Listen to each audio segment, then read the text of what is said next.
Ladies and gentlemen, as we begin our services, if we can please kindly turn off all cell phones or electronic devices, or please place them on silent. Thank you.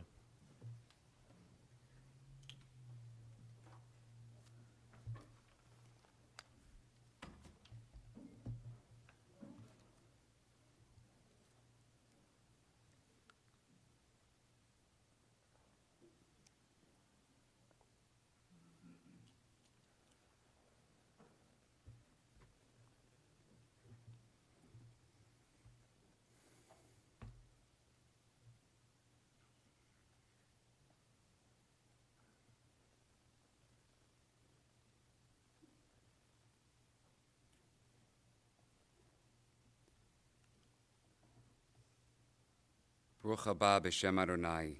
Welcome, everyone. Brooke Cohen wanted everything in her life to be beautiful, and she made it so.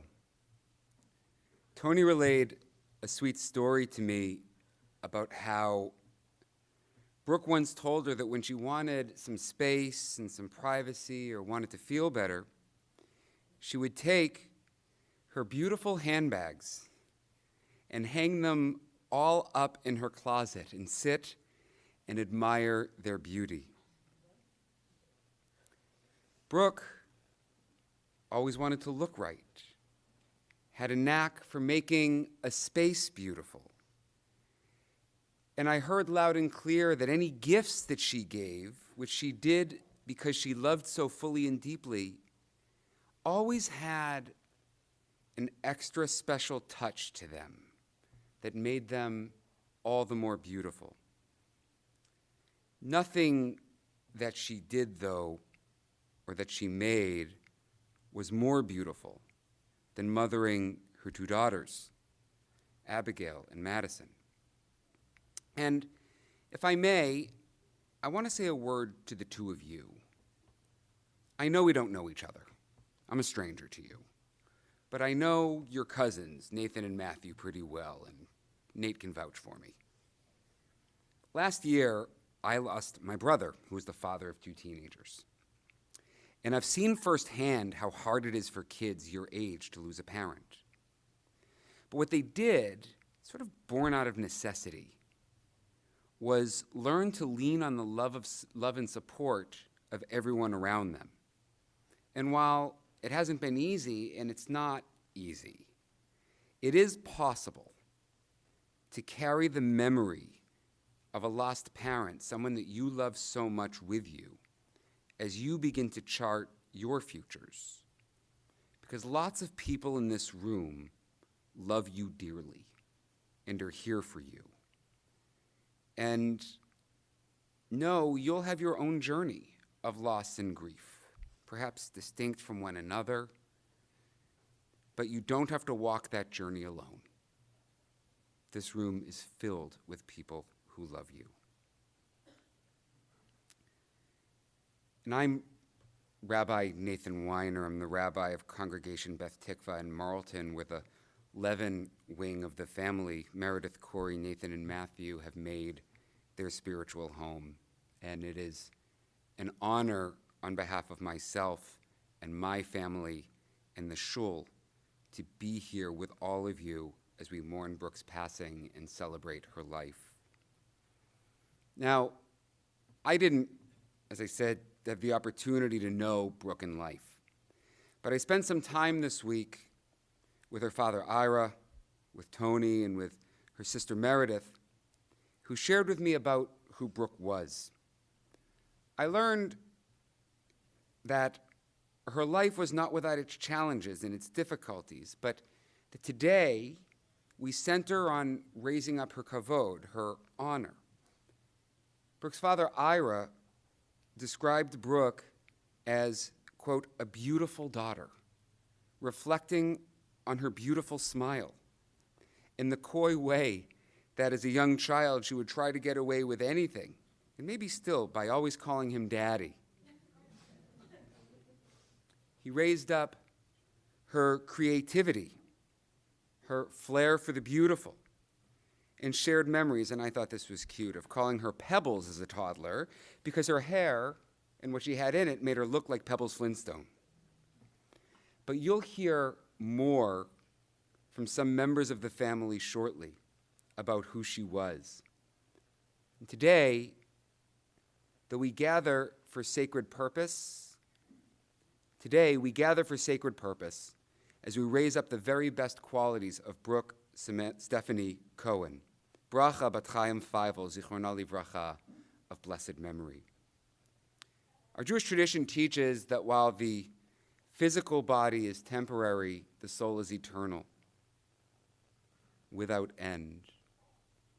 So today, as we pray for full and complete rest for Brooke's body, we note that as she'll be laid to rest shortly at Locust Wood, her soul eternally remains bound to the bond of life, and that's to each of you.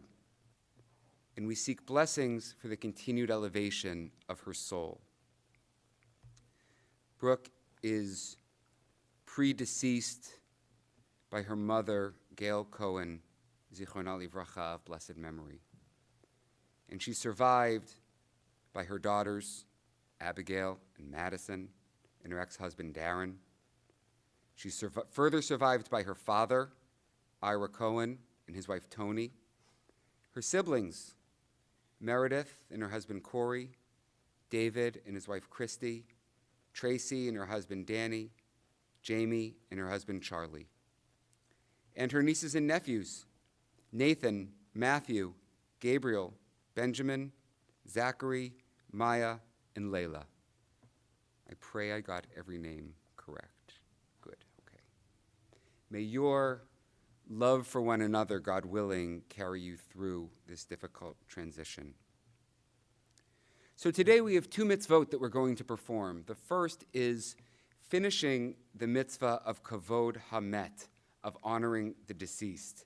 And for most of our time together, all of our time here at the chapel and much of our time at the cemetery, we keep our kavanah, our intention, on Brooke's memory. That's our mitzvah. Closer to the conclusion graveside and then back at the family home and in the weeks and months to come, we perform the mitzvah of nichum avelim, of comforting the mourners, forming a community of consolation around them as they enter this new state as mourners for Brooke. It's customary to recite Tehillim, to recite Psalms at moments like this. I'm going to recite Psalm 23, Psalm universal across the Abrahamic faith traditions at moments of grief and loss. I'll recite it first in the Hebrew, followed by a standard translation in the English. If you're familiar in either language and wish to say it with me, you're welcome to do so. Mizmor leDavid, Adonai ro'i lo echsar, binot deshe yarbitzeni al mei menuchot yinahaleni, nafshi yeshoveh v'yancheni b'maglei tzedek leman shemo, gam ki elech b'gates al mavet lo irara, ki atai madi. Shivtecha u'mishantecha hema yenachamuni, ta'aroch lefanai shulchan neged zorai, tishanta v'shemen roshi kosi rivaya. Ach tov v'chesed yirdefuni kol yemei chayai, v'shavti b'veit Adonai le'orach yamim. A Psalm of David. The Lord is my shepherd, I shall not want. He maketh me to lie down in green pastures. He leadeth me beside the still waters. He restoreth my soul. He guideth me in straight paths for his name's sake. Yea, though I walk through the valley of the shadow of death, I will fear no evil, for thou art with me. Thy rod and thy staff, they comfort me. Thou preparest a table before me in the presence of mine enemies. Thou hast anointed my head with oil, my cup runneth over. Surely goodness and mercy shall follow me all the days of my life, and I shall dwell in the house of the Lord forever. Amen v'amen. From Ecclesiastes chapter 3, for everything there is a season, a time for every experience under heaven, a time to be born and a time to die, a time to plant and a time to uproot that which has been planted, a time to tear down and a time to build up, a time to weep and a time to laugh, a time to grieve and a time to dance, a time to throw stones and a time to gather them up, a time to rend and a time to sow, a time for silence and a time for speaking. This is now a time for speaking as members of the family offer words of a hesped, a eulogy to uphold the honor and dignity of Brooke. I'm first going to invite up Abigail.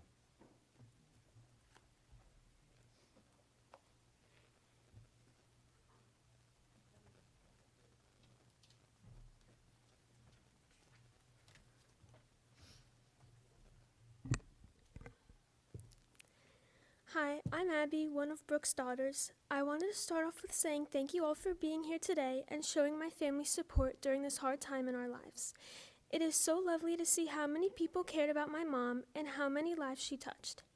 To me, she wasn't just a mom, she was my best friend and a shoulder to cry on.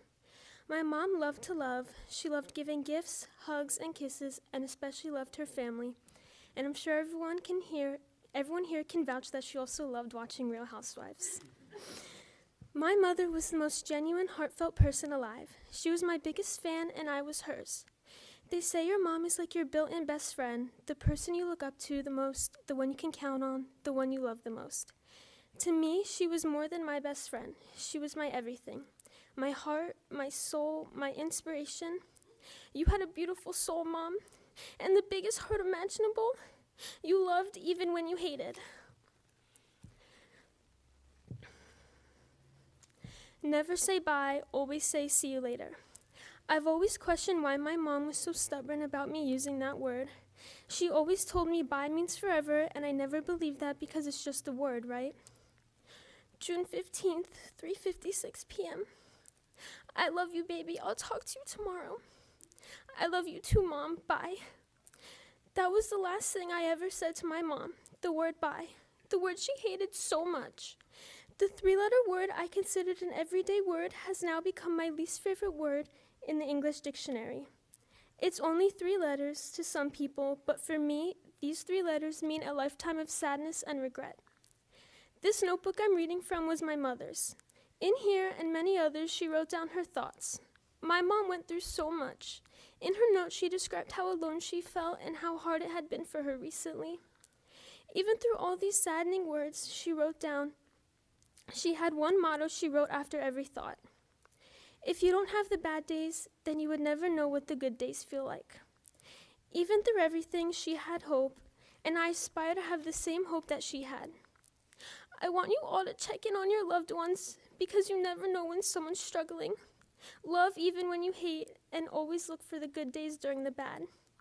Life is going to be a little harder, a little sadder, and a lot more quiet without you. I hope you can see me and hear me and understand when I say I'm so terribly sorry you thought you were alone. I hope you're proud of me because I'm proud of you. Everything I do for the rest of my life will be for you. So don't worry, Mom. Even though you won't be here to see me get married, go on my first date, see me graduate, or even just make some stupid decisions with my friends, I'll always think of you. I can't wait to tell my kids about you and how much of a positive impact you made on my life. And I know you're looking down on me and probably laughing at me right now because of how cliche and cheesy this speech was. But I hope you know I meant every word. So this isn't a goodbye, this is a see you later.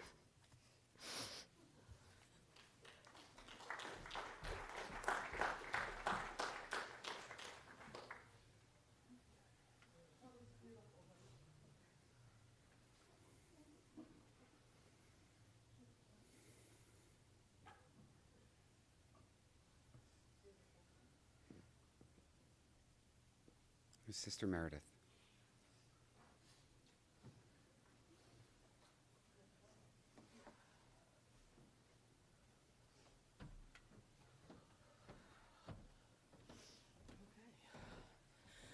All right, so, wow. God, she would have been so proud of that. That was amazing. So, this one back here told me 5 minutes. I'm gonna try.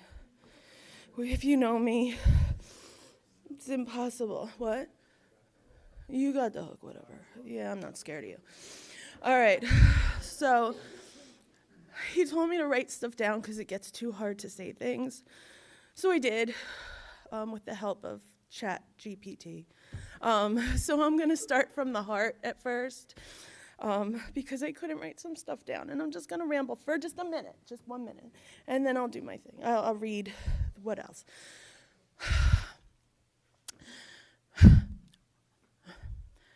To have a sister is an experience that only people with sisters can understand. It is horrible, and then it is amazing.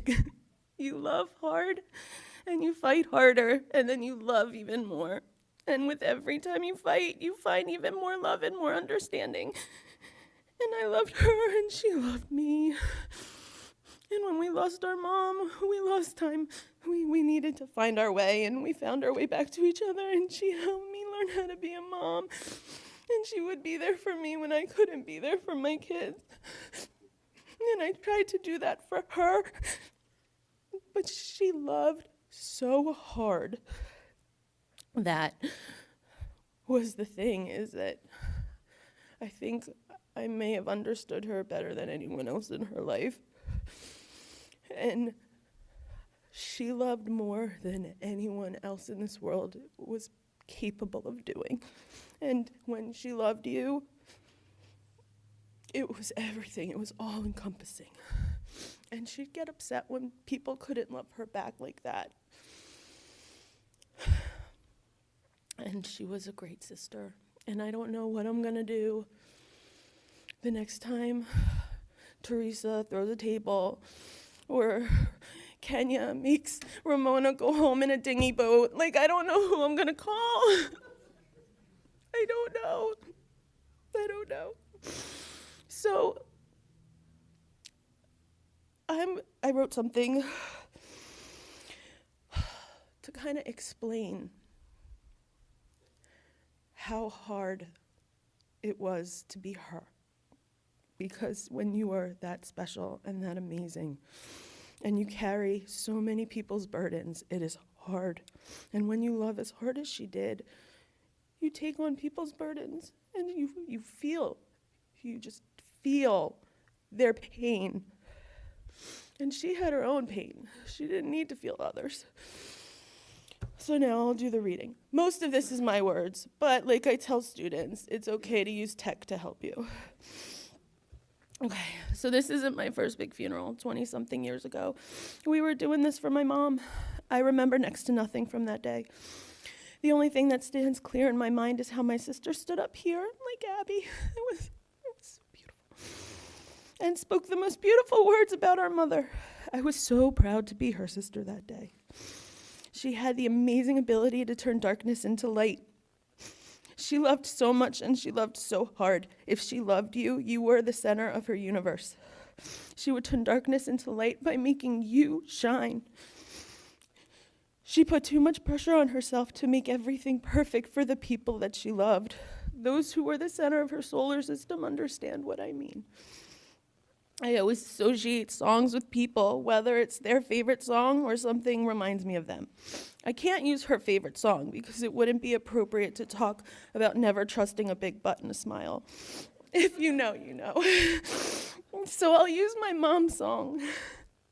In the days of Lilith Fair, my mom found her favorite song. It would be on repeat. Today, you know it as the sad animal commercial song Angel by Sarah McLachlan. I always found it funny that my mom loved this song because it was new and fresh and not Barbra Streisand or the Bee Gees. Now I know my mom was sending us a message. Spend all your time waiting for a second chance, for a break that would make it okay. There's always some reason to feel not good enough, and it's hard at the end of the day. I need some distraction. Oh, beautiful release. Memories seep from my veins. Let me be empty and weightless, and maybe I'll find some peace tonight. My sister had a spirit that shone brightly, but she faced her fair share of challenges. Yet, through it all, she never lost hope and always held on to the possibility of a better tomorrow. She understood the struggles of life and constant search for solace and peace, but she also knew that those moments of tranquility were worth the journey. In the arms of the angel, fly away from here, from this dark, cold hotel room, and the endlessness that you fear. You were pulled from the wreckage of your silent reverie. You're in the arms of the angel. May you find some comfort here. Brooke had her own battles to fight, and sometimes the weight of the world felt too heavy. But now she's released from that burden. She's soaring high in the arms. She's with my mom and with Dee and Uncle Mikey. She is free from pain and fear. She's finding comfort in the embrace of all her loved ones. And she can love us the way she wanted to love us, without the boundaries of money or the boundaries of being embarrassed. She can love how she wants to love. I take solace in knowing that she has found the respite she so deserves. In the face of it all, my sister always saw the bittersweet beauty of life. She embraced the sweet madness that accompanies the human experience. The highs and the lows, the laughter and the tears, her capacity to appreciate life's complexities. That's ChatGPT. I could never come up with those words. Brought her both joy and sorrow. And in these moments, she discovered the power of vulnerability. It is with this vulnerability that it unites us today. As we reflect on her life and the profound impact she has had on every one of us. As I say, see you later to my sister, I remember her as the embodiment of the song Angel. May her spirit contribute to guide us, reminding us to find strength in the face of adversity. Take help from the ones that love you, and to cherish the fleeting moments that make life truly beautiful. I can't say that. I love you. I love you. That's it. I'll see you later.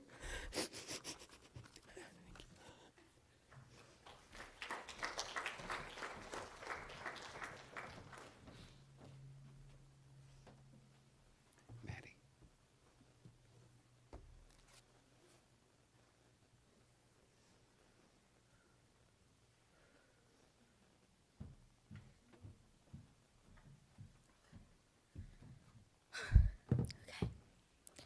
Mom, what is the definition? Well, read from Google, the definition reads, a mother is a selfless, loving human who must sacrifice many of their wants and needs and wants for their children. While my mom is all of those things, I have a different definition. Brooke is a strong, independent woman who works so hard for everyone around her. She always helped me through my troubles. She always made sure I was healthy and safe. She always made sure I was happy. All of my friends loved her, and the way she cared for everyone, I understood why. Her answer to all her pain was Robitussin, while mine was her. Before bed, she would always make sure the doors were locked so no one would break in. We could blame that on 48 hours. If I had a bad dream, she would take all my stuffed animals and bunch them up next to me so I could fall asleep. And most important, she tried her best to do what was right. Yeah, she might not have made the best decisions with what she does or says, but overall she set a pretty good example for me and Abby. She taught us that if someone were to hit us, hit them back harder. She taught us to hate Drake. She taught us to be independent, and she taught us not to give up. She was the strongest person I knew. She never let anyone get in her way, and her first priority was to make sure everyone around her was happy. She made me the person I am today. She taught me everything I know, and she made all the things look easy doing it. Of course, everyone is going to miss her and how she doesn't show up to family gatherings, and we're going to miss her wonderful vocabulary. And I think the thing we are going to miss the most was her personality. Her childishness will always be remembered, and I think I could speak for everyone when I say I love you and we deeply miss you.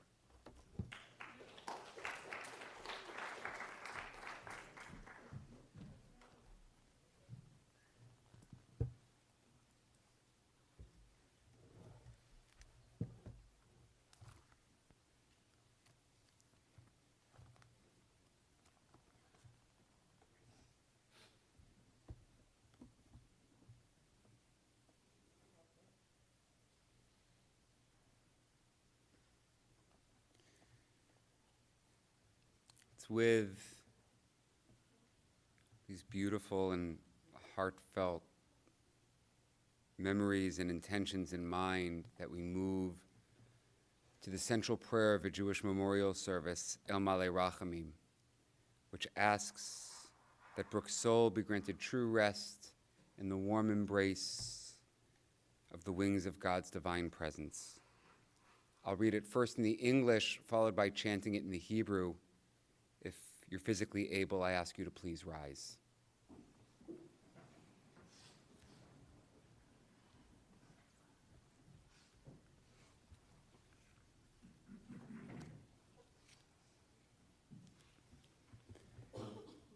O God, full of compassion, who dwells on high, grant true rest upon the wings of the divine presence in the exalted spheres of the holy and pure, who shine as a resplendence of the firmament to the soul of Brooke Cohen, who has gone to her eternal home. For charity has been donated in remembrance of her soul. May her place of rest be in the Garden of Eden. Therefore, may the All-Merciful One shelter her with the cover of God's wings forever, and bind her soul in the bond of life. Adonai is her heritage. May she rest in her resting place in peace, and let us say, Amen. El Malei Rachamim, Shochen Bamromim, Hamitzei Menucha Nechona, Al Kanfei Hashchina, B'ma'alot Kedoshim Utehorim, Kezohar Harakia Mazhirim, Et Nishmat Bracha Bat Chaim Faivo, Shehalcha Le'olama, Ba'avor Shenadvu Tzadaka Ba'ad Hazkarat Nishmata, Began Eden Dehe Menuchata, Lachen Bal Harachamim Yasti Reha Baseter Kenafav Le'olamim, Bitzror Hachayim Et Nishmata, Adonai Hu Nachalata, V'tanuach Al Mishkava B'Shalom, V'nomar, Amen. Please be seated.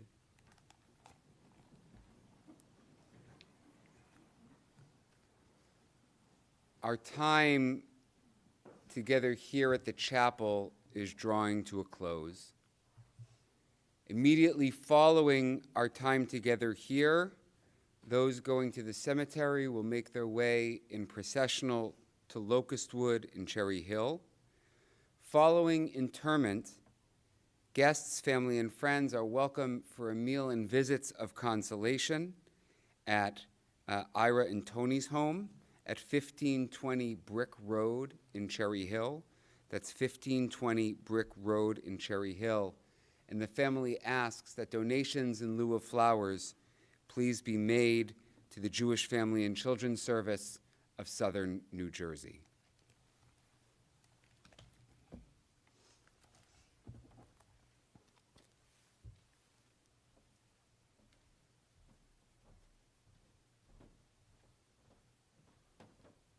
For the pallbearers, please step to the center line.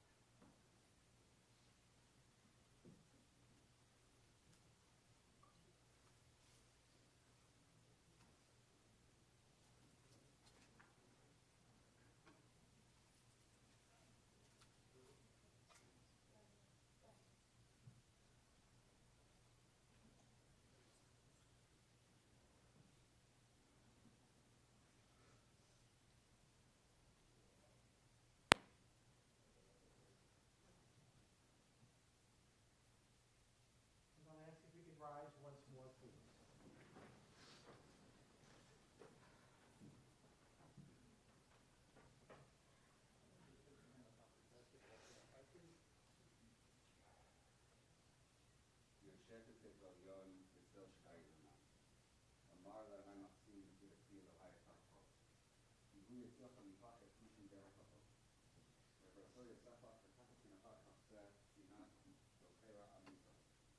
Those who run